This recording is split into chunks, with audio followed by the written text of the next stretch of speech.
समय की बात है। एक छोटे से गांव में एक सुंदर और भव्य महिला नाम था माया रहती थी।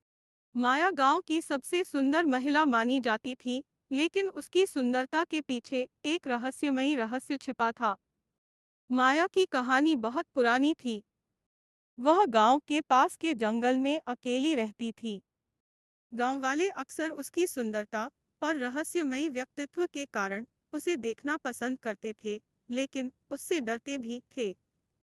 माया अपने जादुई कौशल के कारण प्रसिद्ध थी।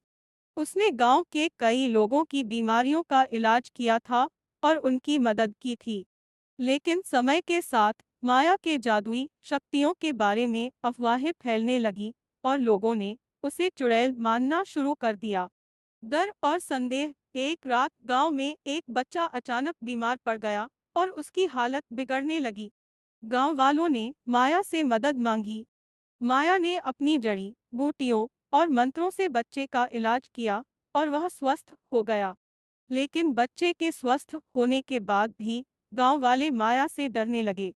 उन्हें शक था कि माया ने ही बच्चे को बीमार किया था ताकि वह अपनी जादुई शक्तियों को दिखा सके। अभियोग और सजा। गांव वालों के मन में माया के प्रति डर और संदेह बढ़ता गया। एक दिन गांव की एक महिला, जिसका नाम राधा था, ने गांव वालों को बताया कि उसने माया को जंगल में अजीबोगरीब अनुष्ठान करते हुए देखा है। यह सुनकर गांव वाले और भी डर गए। उन्होंने पंचायत बुलाई और माया पर चुड़ैल होने का आरोप लगाया। माया ने अपने बचाव में कहा कि वह केवल जड़ी बूटियों और प्राचीन चिकित्सा का ज्ञान रखती है और उसने कभी किसी को नुकसान नहीं पहुंचाया। लेकिन गांव वाले उसकी बात मानने को तैयार नहीं थे। जंगल की चुड़ैल। गांव वालों ने माया को गांव से निकालने का फैसला किया। उन्होंने उसे जंगल में अकेला छोड़ दिया और उसे चेतावनी दी कि वह कभी भी गांव के पास नहीं आए। माया ने रोते हुए गांव छोड़ दिया और जंगल में एक छोटी सी झोपड़ी बना ली। वहां से माया ने अपना जीवन जड़ी बूटियों और अनुष्ठानों में व्यतीत किया।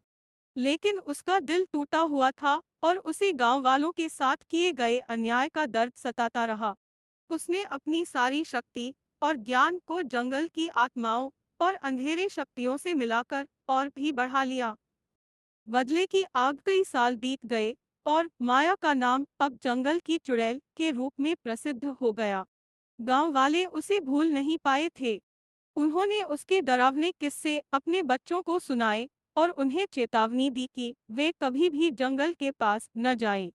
लेकिन एक दिन गांव में अजीब घटनाएं होने लगी।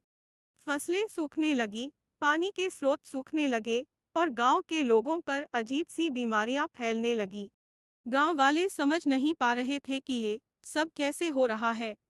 लेकिन कुछ बुजुर्गों को यकीन था कि यह सब माया का ही काम है। माया का प्रकोप। गांव वाले एक बार फिर से माया के पास मदद के लिए गए। लेकिन इस बार माया ने उन्हें साफ शब्दों में मना कर दिया।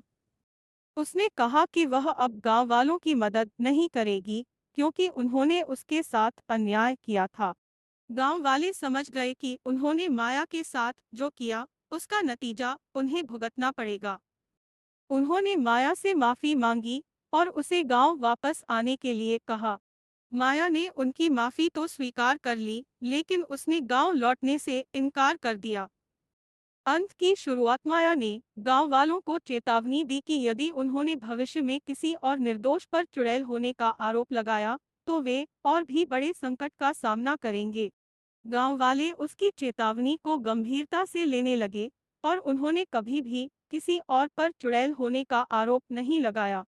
माया जंगल में ही अपनी झोपड़ी में रही और धीरे धीरे उसकी कहानी भी लोगों की यादों से धुंधली हो गई। लेकिन उसकी चेतावनी और उसके प्रकोप की कहानियां पीढ़ी दर पीढ़ी सुनाई जाती रही। इस तरह माया की कहानी एक सीख बन गई कि किसी पर बिना सोचे समझे आरोप लगाना और उसके साथ अन्याय करना कभी-कभी बहुत भयानक परिणाम ला सकता है। माया का नाम हमेशा एक रहस्यमयी और शक्तिशाली महिला के रूप में याद किया गया, जिसने अपने साथ हुए अन्याय का बदला लिया और अपनी ताकत का सम्मान करने के लिए लोगों को मजबूर कर दिया।